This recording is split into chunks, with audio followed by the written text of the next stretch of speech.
Okay, hello everyone, and welcome to tonight's webinar. My name is Dr. David Ajibade, and we will be talking about dementia again. Yes, the Black woman's brain and cardiovascular disease. And I think this is a topic that tends to be overlooked a lot. I've discussed it on the Friday webinar with Dr. Mercy, and I think I just felt it bears repetition for today, and I really want to point out some very important things. So, if you are just coming on, let us know. I can see people are coming in gradually, so we're going to give it about 5 minutes before we get into the meeting proper.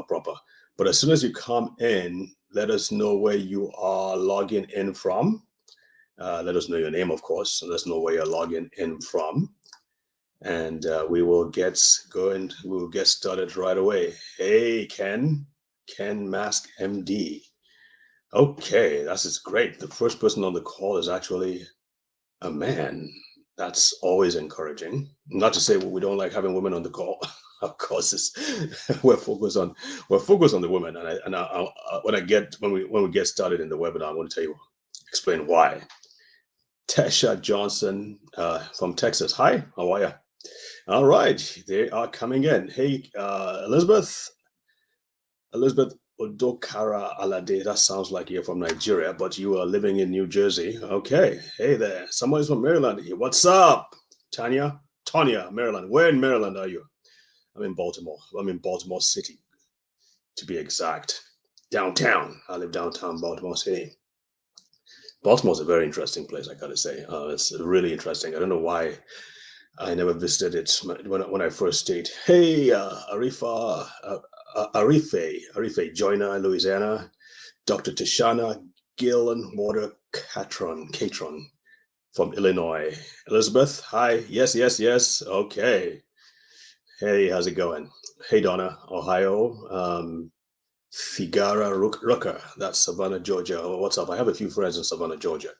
Okay, welcome, guys. So glad. Bowie. Okay, Tonya in Bowie. That's like an hour away. Yeah, some distance away.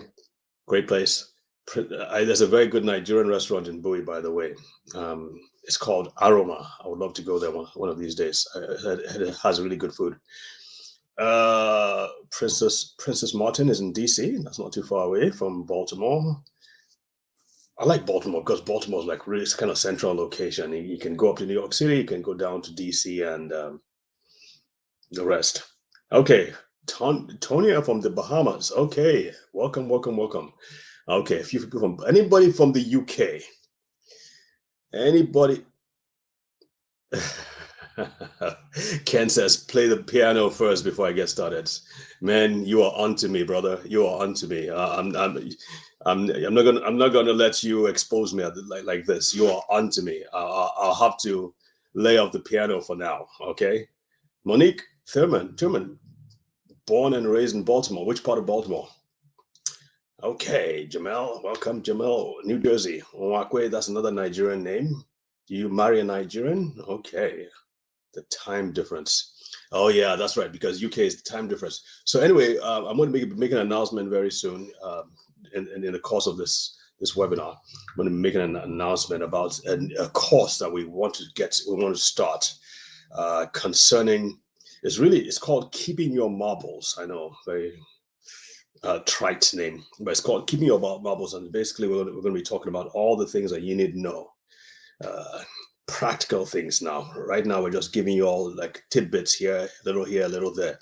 We're going to do a deep dive. Anyway, I'll start talking about that very soon.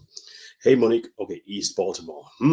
Interesting. Okay, great. All right, welcome everybody. Thank you again for joining us. I apologize for last week. I don't know if you guys caught the replay, but I came back at 9 p.m. Eastern and I did a short presentation. So it should be there in the archives there somewhere. So you probably have had a chance to watch it. All right, today I'm going to go ahead and switch to my slides now so that hopefully you'll be able to see me. I want to share screen and okay. Yeah, window. I'm going to share the screen and then unshare it. And then you let me know if all is well. If you're seeing the slides and you're seeing me, picture of me. So it's just, I'm going to stop sharing and go back now. Okay, wait, hang on. Let me move the slides around a little bit so I should be sure that. Okay, what is it? I trust it. Okay, let me know what's. You can type in the box what you see on the slides. I'm taking it back off now. I'm going back to the main screen. You type in the box what you see in the. All right, I need you to type in the box what you see in the slides.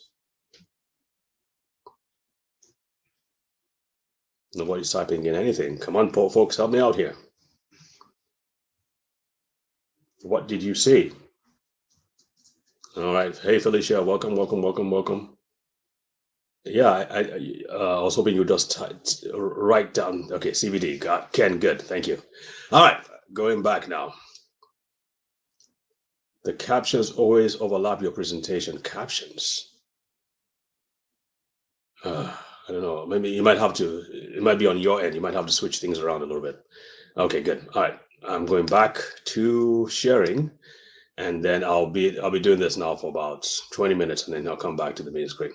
All right. Okay, because when I share the screen, I can't see anything at all except the slides. So that's why I really wanted to know what was going on. There you go. Okay. Okay. All right. We are going to be talking about cardiovascular disease, dementia, and the Black woman's brain. Sorry, Ken, you don't switch off because this applies to everybody, quite frankly.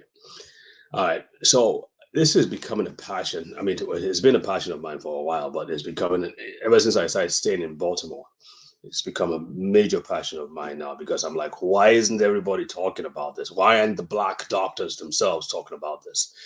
Because this is a crisis. If they Baltimore County is the number one county in the nation that has the highest rate of dementia of any county in the nation.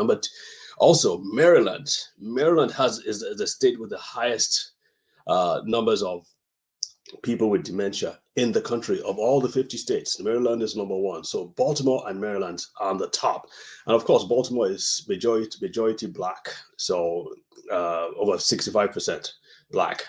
So we definitely have the most number of Black people suffering from dementia, and we have Johns Hopkins here. We have some really great institutions. We have great researchers. We have great doctors, but it's not being complained about. It's not being spoken about. So I'm hoping that together with the work that we're doing together on the BWE and other places, we'll be able to hopefully ignite something and really get people start talking. Let this be a part of the major conversation, and not just talking about it, but really talking about the solutions, because that's what we're after, right? We have to start teaching people, even from as young as ages of 20, kids about how to take care of their brains so that this tsunami that's about to hit us will be averted. This danger will be averted. So I really hope that with all your support, we'll be able to find solutions to this. Not just in Baltimore, but around the nation. All right. So I have this picture in front of you. Leading causes of death. You see that nervous system disorders is number 4. Number 1, of course, is heart and circulatory disorders, and then cancer, and then respiratory disorders. And I feel it's a mistake that they're separating nervous system disorders from heart and circulatory disorders, because as we go along, you will see why it is so important. But before that, I want to do a brief recap.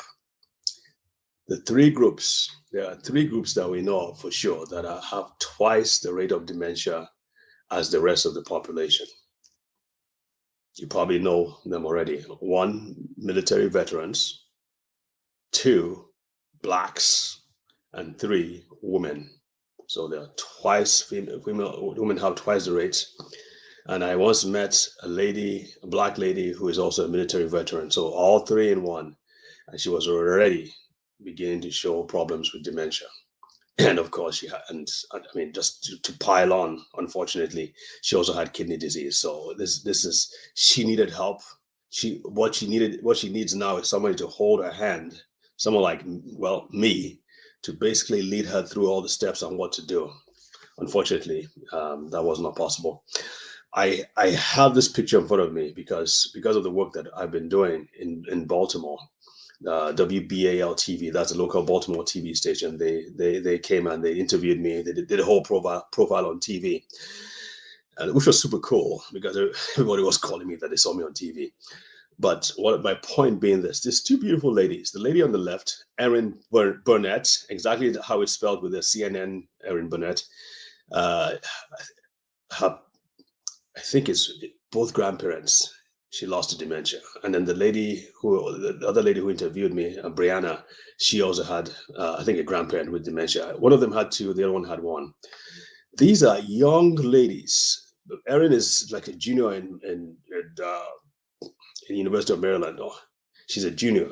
The other lady is probably in her early 20s. They have already experienced the pain of dementia already. I'm over 50.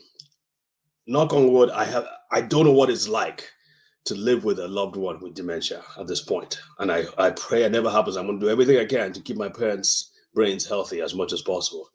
But they were seeing so much in the Black community. And again, it is befuddling to me why we're not taking this more seriously. The prevention, understanding dementia, and really pushing it through the Black community in churches, in religious centers, in business centers. Why aren't we having this talking about this? It seems to me that this is the most obvious thing to do. All right.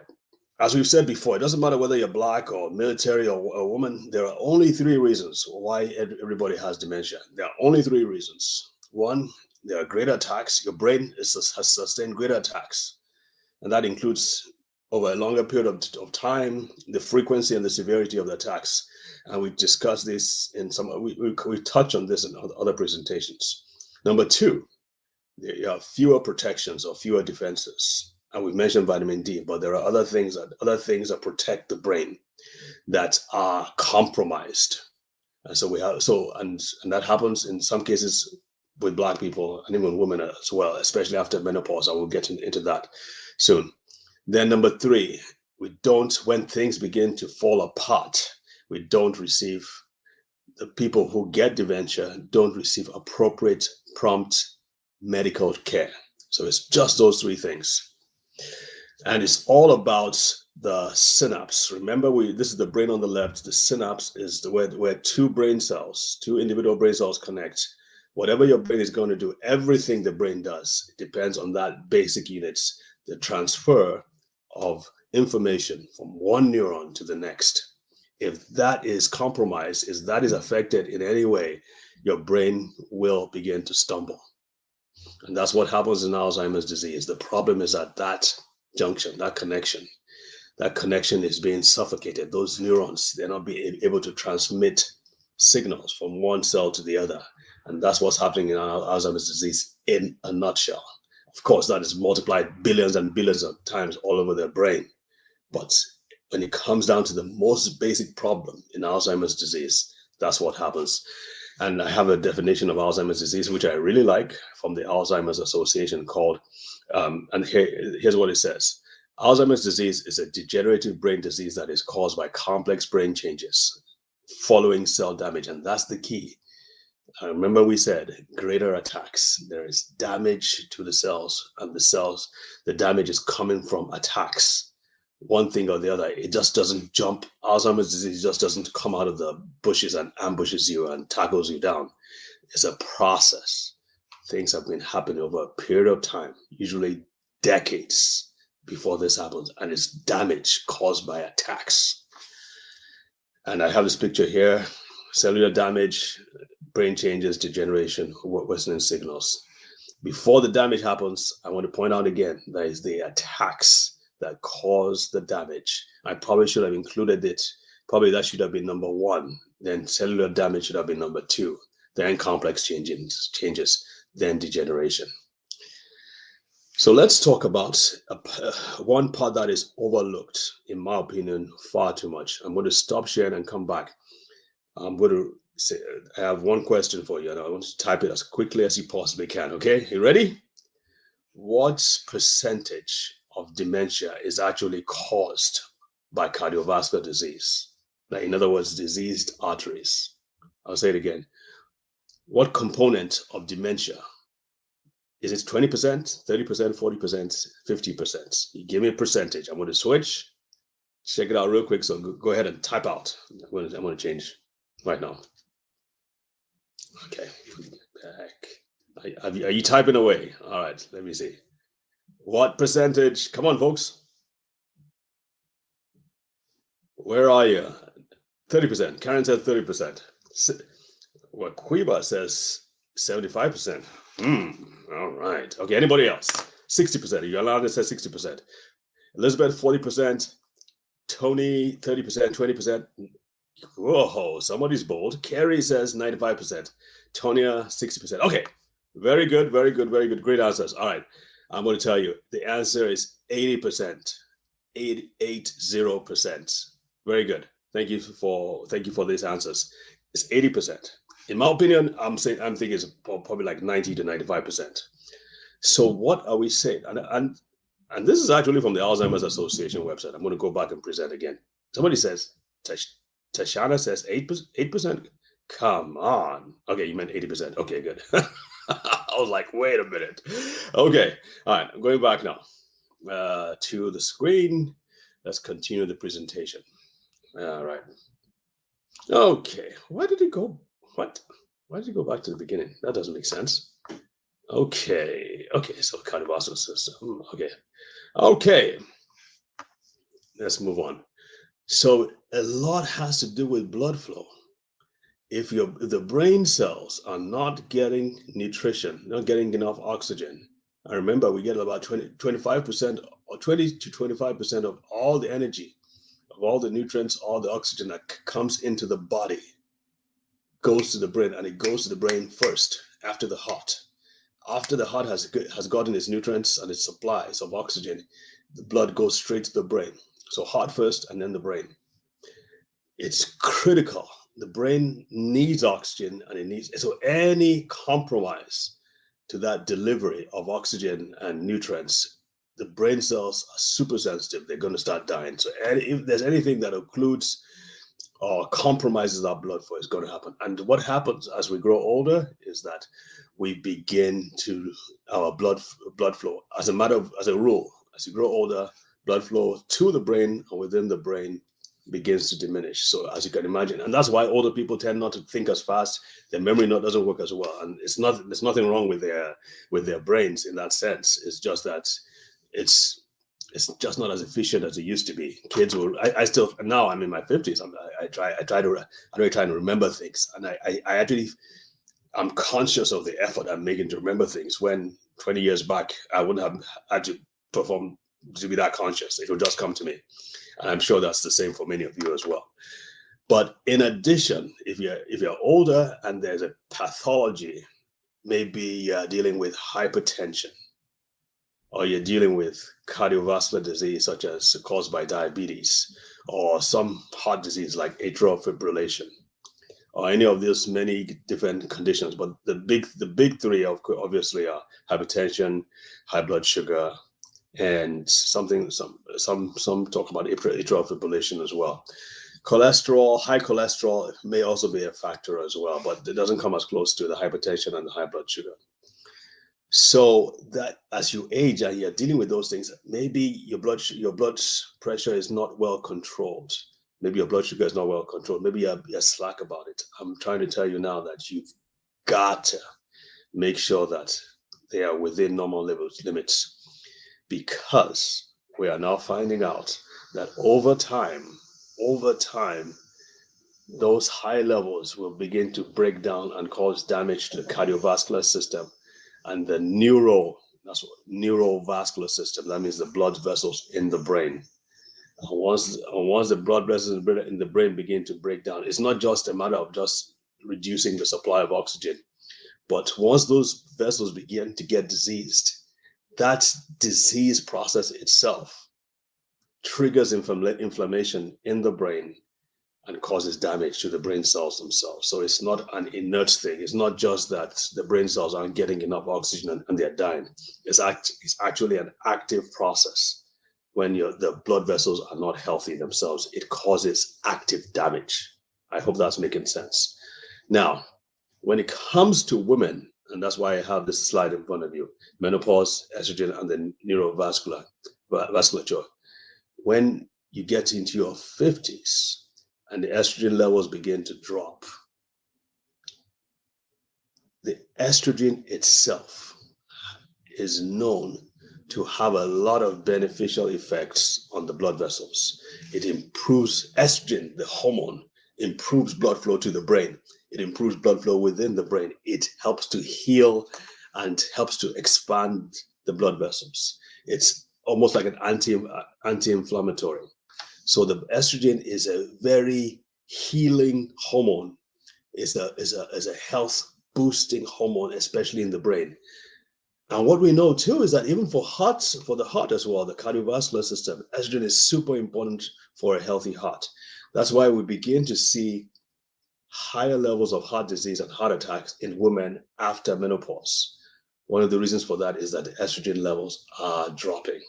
Now, it's not just estrogen levels, progesterone as well. So if you're getting estrogen therapy, always make sure it's in combination with progesterone, because those two, the balance between those two is important. But the key is estrogen. Okay? And now also, let's get back to the brain now. Well, the thing that estrogen does for the brain is that it also helps to protect those synapses, those brain cells, where those brain cells come together. It is hugely important for protecting that process of transmitting. So if you remember, there's one brain cell, it releases neurotransmitters, and the chemicals flow into the next brain cell, and so on and so forth. Estrogen helps to protect that process and make it work.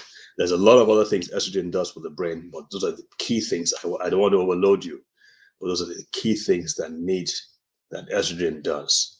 So one of the things that I believe a good, well-enlightened doctor should do should be to check your hormone levels and to see how they can improve your hormone levels, especially if you're past menopause. Don't take it lightly. You want to make sure that your blood pressure is normal and you're taking your medication properly. If your medication is not doing the work, then you have to go back to your doctor and recommend something else. In my opinion, I have patients who they were taking regular medications and they were not getting results, and we found out that there were other nutrients that they needed that they were lacking. And so when we added that to the mix, we found out that the blood pressure medication worked so much better. Same thing with blood sugar. A lot of us are Black on this call. As a rule, Blacks have higher, what is known as insulin resistance. So we have higher levels of blood sugar. Part of it is that we like a lot of sugar. We have big time sweet. We have big time sweet tooth, or sweet teeth. But what we know is that vitamin D, yes, again, we're talking about vitamin D. What we know is that vitamin D helps you regulate your blood sugar more. So I hope those of you who have been listening or attending to this show are taking vitamin D regularly, especially during this winter period. Anyway, there's more to be said about that. I'm going to announce our course coming. When we started, based on all the questions and the responses we've been getting from you all, and I do a lot of live presentations, and it got to me that what we're doing is we're just scratching the surface. What is needed is an in-depth immersion, like a 90-day immersion. And we'll really, really, really take you by the hand, step by step, line upon line, precept upon precept, here a little, there a little, and really help you understand how to take charge of your brain, not just yours, your loved ones, if you have someone you're concerned about. Understand what to do, and of course, what not to do. These are the things that we really want to talk about. So we're launching our course on the 14th, Valentine's Day, but it's going to be in the afternoon time so that people in other countries can join. So we're starting about 2:00 in the afternoon. Now, here's the thing. We're launching it. It's going to be $1,500 a month when we start. But we're doing an early release now. So for $795, you can get in before the 7th. That's a week before it starts. So from now to the 7th, you can get it for $7.95 a month. I'm going to put my information in front of you here so you can reach out and let me know if you're interested. Then we'll just organize and see how we can get you registered. I really am not looking for more than 10 people at this time because, like I said, it's going to be intense. So we're going to really, really go through things. We're going to provide you a lot of information, a lot of videos, but also you have my personal attention where we'll take you hand by hand, take you by the hand. So if this is something you're interested in, my information is there. If you can't see the screen, it's the phone number is 918-695-0752. 918-695-0752. Call and leave a voicemail. I don't answer calls if I don't recognize the number. So just leave a voicemail or you can text me. The email address is Dr. David Ajibade. That's my full name, drdavidajibade@gmail.com. drdavidajibade@gmail.com. So you can get in between now and the 7th of February. We're going to start on the 14th of February, and it's going to go on for 90 days. Okay. Let me get back to questions. What do you guys think so far? Okay. All right. Let's see now. What do you guys think?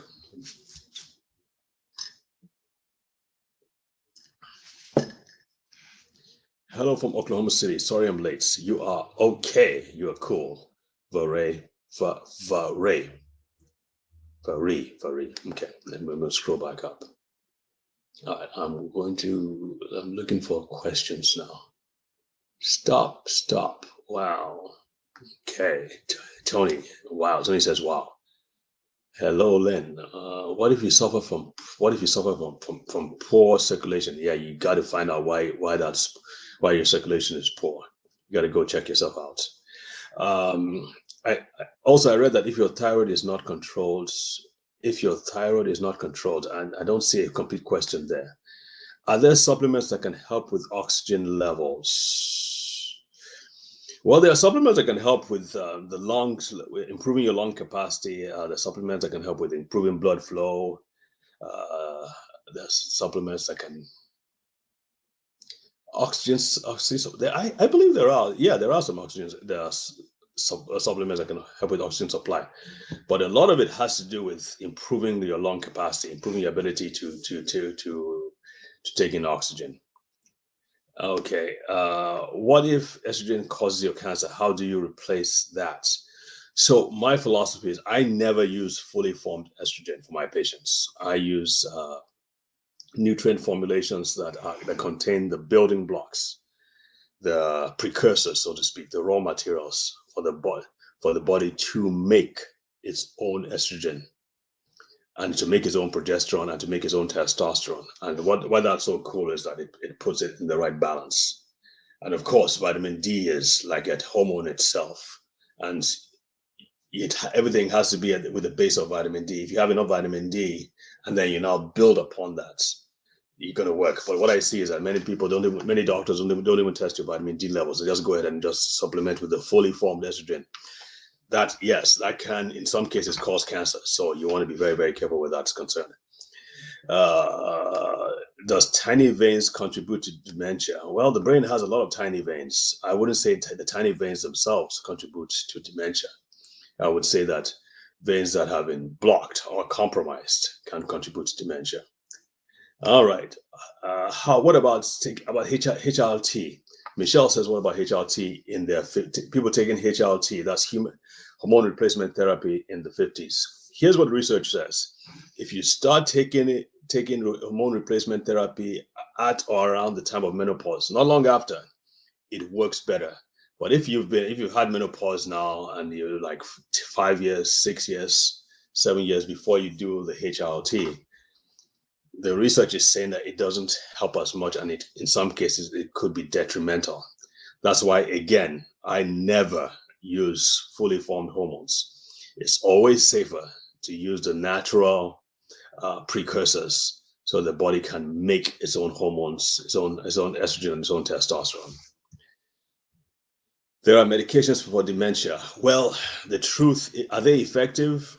The truth is, at this point, we don't have any effective treatment for dementia. There's a lot of research, and there are some new drugs coming down the pike, but the most recent one can only slow. What it says is that it can only slow the process, and even at that, that there are some side effects. There's some risk of side effects like brain bleed. Oh, that's scary. Or brain swellings. So we are still hunting for a drug that actually works, quite frankly. Okay.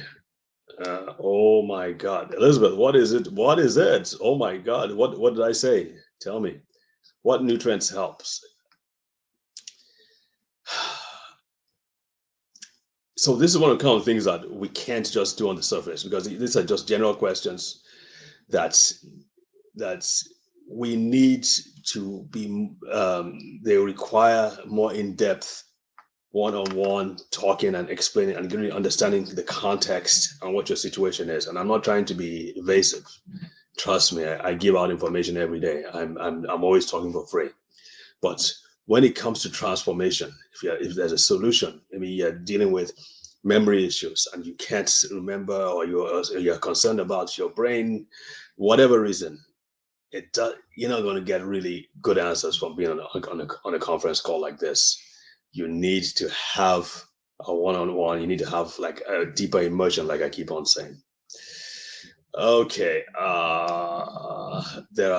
What is there recommended milligram for vitamin D? I can only tell you what I tell my patients. During the winter, you need 10,000 international. If you're black, that is, and you're over 50, trust me, you need 10,000 at least. I take multiple times that myself. But you need about 10,000 international units. I use, not milligrams. Please don't use milligrams. I use, and that's international units a day. Now, during the summer, you can take about 5,000. But if you have access, and many of you in the US do have access, you can test your vitamin D levels. And I would say it should not be less than 60. The range is 30 to 100. Do not accept 30 or 40. 60 is really where you should start from. Remember, 100 is the upper limit. Okay. How much vitamin D should an adult take daily? I'm taking 2,000 milligrams daily. Is that amount sufficient? Well, like I said, I can tell you what I tell my patients, and that's what I tell my patients. Okay, it's 2,000 international units too much. I take 50,000 international units once a week. Magnesium and potassium. Very good. 50,000. But here's the thing. I much prefer to take it on a daily basis. The research says that and by the way, you need to go back and check. Are you taking D2 or D3? Because if you're taking D2, you need to switch. D2 is not as good, and in some cases, there's a greater risk of toxicity. So you want to take D3. And I much rather prefer that my patients take on a daily basis. It's not as effective on a weekly basis, but it's great that you're taking magnesium and potassium. Fantastic. The magnesium and potassium work very well with vitamin D, and of course, my patients, I always recommend that they take the combination, because it's not enough just to take vitamin D. If that's all you can afford, and that's all you can take, by all means, take it. But to really amplify and get the best results, take potassium and magnesium as well. By the way, I'm working with a few partners now. We're combining, we're putting together a formulation specifically for the Black person's brain. And we're taking out nutrients that have been shown to be not as effective or even detrimental in Black people. They may work well in white people, but they've been found not to work as well in Black people. So we're removing them. The nutrients that Black people are particularly deficient in, we've put extra. For instance, the vitamin D. So it's a formulation formulated by Blacks for Blacks. It's going to be good. If you want to know more about that, we should be coming out with that in a month or two. So if you send us an email or send us a text or whatever, and then we can give you more information about that. Does plant-based nutrition play a role? Absolutely. Plant-based nutrition, it does help, but I'm going to have to tell you that if it's exclusively plant-based, you may be not to offend the vegetarians around here, but there are definitely some nutrients that are missing in the plant-based nutrition that our brains need. We don't get them from plants, so you definitely need to supplement. Obviously, everybody knows about vitamin B12, but there are other things as well, like L-carnitine. There are certain amino acids that you cannot find in plants, and the brain desperately needs. A lot of questions on the dosage of vitamin D. Yeah, sure. And this is why we come down and really get into the weeds here, and really, well, not the weeds, but really get down and really on a case by case basis understand what your context is and help you in your context really address your brain challenges. Uh, can't take estrogen due to breast cancer, Antoinette. Well, yeah, so but you can take other things. I guarantee you, the raw materials will not cause breast cancer. Are there any recommendations on what panels we should be asking our PCP to run? Well, yeah, that's definitely some of the things that we will discuss in the course. If you are not a candidate for HRT, what else can you prevent? How else can you prevent dementia? What about nutrition, etc.? Absolutely. And again, these are things that we go step by step into. We just can't answer those questions on a call like this because I don't know your situation. If your thyroid is not controlled, a person can develop dementia. That's probably a bit of a stretch. Thyroid problems can contribute to dementia, but not alone. There are going to be several other factors that factor in, not just thyroid problems. Exercise helps breed your health, helps to build your breathing and lungs. Yeah, very true. Thank you, Tony. Having a bandage over a wound, however, the wound is there. I don't understand what that means. Hello, Kelly McCormick. Somebody says, I am very concerned about why primary care doctors do not follow up with Black women and issues postmenopausal, particularly since many Black women have had hysterectomies. I am 70 this year and had a hysterectomy mid-40s, and I'm concerned about my circulation. What should be my next step? I absolutely cannot tell you that right now.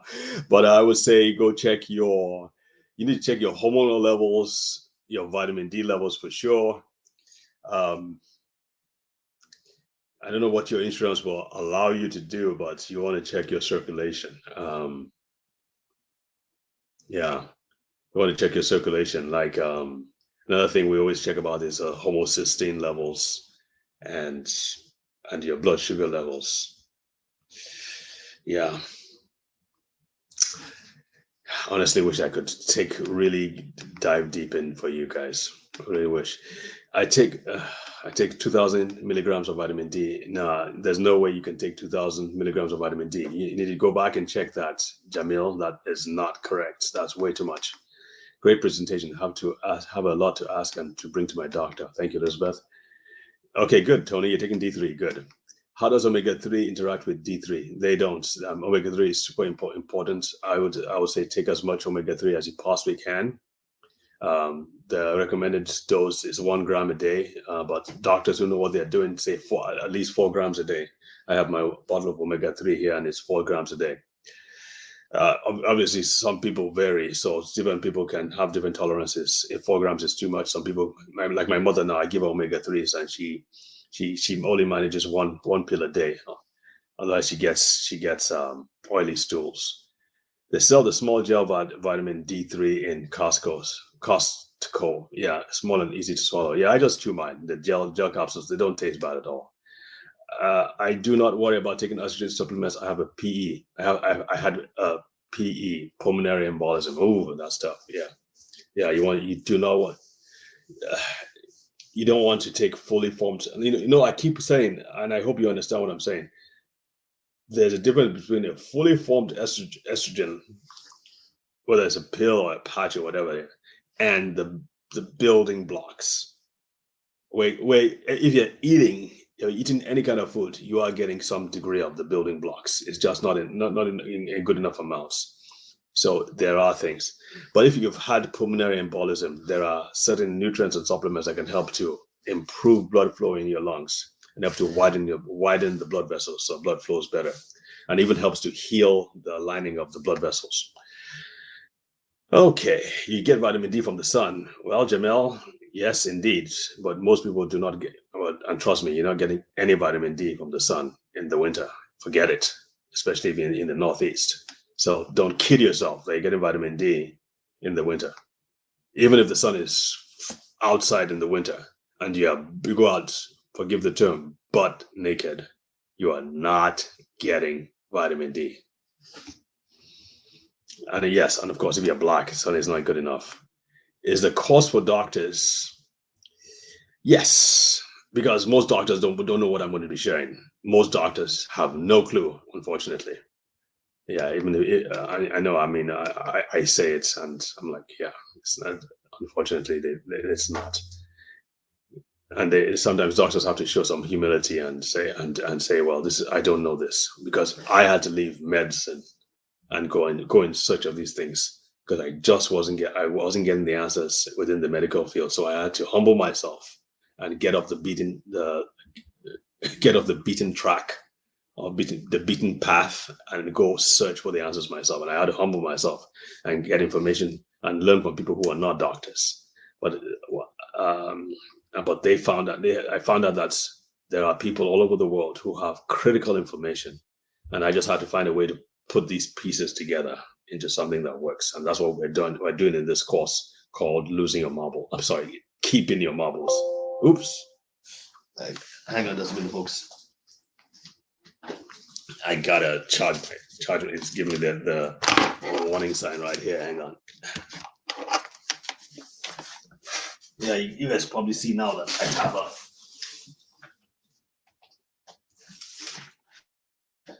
Okay. Did you see my background just disappear like that? Terrible. Okay. Costs for doctors. The sun is not enough when you live in environments that have a winter season for 3 months. Yes, Tashana, you are right. I live in sunny Bahamas, so I should be getting a lot of vitamin D from the sun. Only if you are going out exposing your skin. What I see is our black people, sometimes they tend not to expose themselves even at the beach. I don't know why they do that, but yes, if you're out in your capris and your tank tops and you're out regularly, you're probably getting enough sun. But I would still say check your vitamin D levels. There's a doctor who works in Palm Springs, which is one of the hottest places in the country, and he still sees a lot of people with low vitamin D levels. And don't forget, the older you are, the less your body is able to make vitamin D. And of course, the darker you are, the less your body is going to make vitamin D, because the melanin blocks out the vitamin D. Somebody says, how much vitamin D should I take? I believe I've answered that question. I don't know why. I don't know. It's not in milligrams. Okay, I think that's where we're missing it. It's not in milligrams. It's international units. So I said, like I said, I tell my patients, I recommend 10,000 international units during the winter, not milligrams. You got to get your mind away from milligrams. That's not the right unit. That's too much. Milligram is way too much. I have hyperthyroidism, and now I'm taking a low dose, high blood pressure medicine. I've started taking ginger shots and drinking sour soup, tea. Is it possible to engage in holistic natural remedies? Yeah, Dr. Yolanda, that's not a question I can answer, unfortunately. There are just too many unknowns here. Many black people live in tropical places and they get some frequently. Why do you state that blacks are more prone to? Well, I didn't state that blacks are more prone to dementia. That is an absolute fact. Blacks are twice as high as regular to get vitamin D, and they're twice as likely to get dementia. It's not just about vitamin D, but vitamin D is a factor, but it's not the only factor. And one big factor is that blacks have much higher rates of cardiovascular disease. Having low vitamin D levels, yes, contributes to cardiovascular disease, but there are several other factors that contribute to cardiovascular disease, including genetics. Like, for instance, now we are more salt sensitive, and we're more calcium sensitive. So the best drugs for us are drugs that block calcium. It's called calcium channel blockers. These drugs don't work for white people, and the drugs that work for white people don't work for us. So there's a difference there. But yes, there are genetic factors that make us more prone to cardiovascular disease, and cardiovascular disease plays a role, plays a almost over 80% role in most dementias. So when people are talking about dementia and they're saying they don't know why Black people are having higher rates of dementia than white people, they tend to overlook the fact that Black people have much higher rates of cardiovascular disease, and cardiovascular disease is a very strong contributor, a contributing factor to dementia. So we need to talk about those things. Okay. All right. Ladies, do your research and continue to press and ask the questions to your doctors. You must be engaged. It's your health, it's your life. Thank you, Raquiba. Okay, looks like that's the last question. I don't see any more questions from here. All right, looks like we've answered all the questions. Does anybody else have any more questions? Does having had COVID cause cardiovascular disease? Yes, indeed, we found that COVID can trigger cardiovascular disease. Yes, unfortunately. So yes, it can play a role. What vitamins do you recommend for females during winter? Vitamin D, definitely. Vitamin C. The usual suspects, magnesium and potassium, are also very important. How does stress? Oh yeah, I did. I think I did one 2 weeks ago. How does stress play a role? Oh yeah. So one of the things that stress does is that stress constricts. It shuts down or closes up the blood vessels. So as we said before, if you're not getting enough blood flow to your brain, you're going to have less oxygen and less nutrients coming to your brain cells. So stress plays a huge role. Stress also damages the brain. So one of the things that stress produces is cortisol, and high levels of cortisol will now eat away at the memory centers. Cortisol actually damages the hippocampus, which is one of the memory center in the brain, and can eventually lead to dementia. That's one of the big things. So it's very scary. You want to make sure you control your stress. Another thing stress does is it raises your blood sugar levels. It raises your blood pressure. So stress, you want to make sure that you are keeping that under control.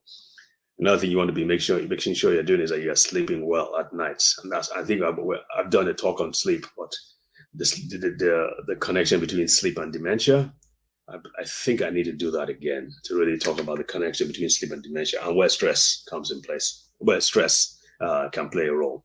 Okay.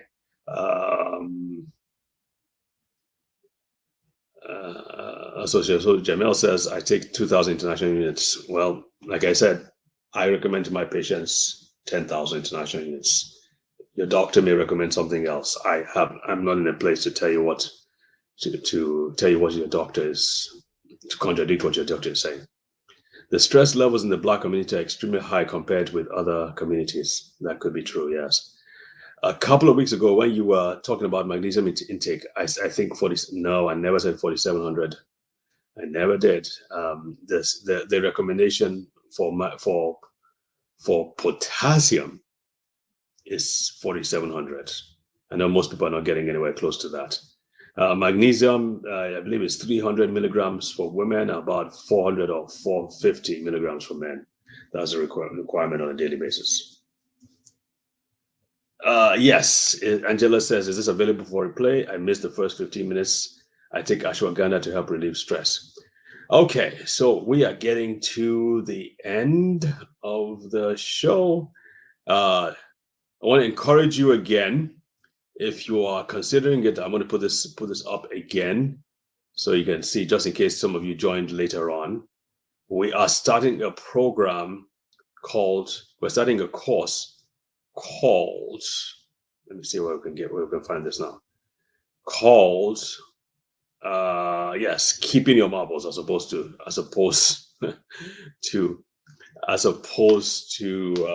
losing your marbles, and we're going to go in depth. So most of these questions especially where women are concerned. We're going to really do a deep dive and really point out the things that you need to take and the things that you need to avoid. So it will almost be like me coming into your kitchen and saying, okay, this, and this could be contributing to brain damage, and you need to try something else. And yes, we're going to put our fingers on some, in some cases, touchy things, but the end result is that you will know after 90 days, you will already be taking the actions that will, I mean, you will see the difference in the health, in your brain health, and you will know how to take care of your brain going forward, not just for yourself, but for your family as well. I see so many gaps in meetings. I was at a meeting yesterday, a room full of probably close to 100 Jewish men, retired men, and many of them were professionals. But from the questions they were asking, I could see that, well, there were some gaps here. So it's everywhere. People simply don't know about dementia, and it is rising at an alarming rate. So our best solution to it is to know how to take care of our brains and how to keep our brains healthy and strong. And this information doesn't seem to be readily available on the internet. Yes, there are lots of YouTube videos and all that, but it's just overall general information. What you need are the specifics, the transformational information that will help you make that difference. So if you are interested, you send us a text or you call or send us an email. And that's the information right there. 918-695-0752 is the call number. All right, I'm going to go back to our regular screen. And okay. Yes, thank you, B. Yes, thank you, Angela. Thank you so much for this important information. Huge issue with Black women and men with dementia. Tell me about it. I take ashwagandha. Yeah, ashwagandha is really good for stress, by the way. Yep. Okay, folks, enjoyed it. Thank you. You know how to reach out to us. If you have any questions, and if you have any more topics that you want us to talk about, please, by all means, send them to me. And my team and I have put together this course, but my team and I are always trying to get answers that we can get over to you. So let us know what you want us to treat next time. All right. Take care. God bless. Bye.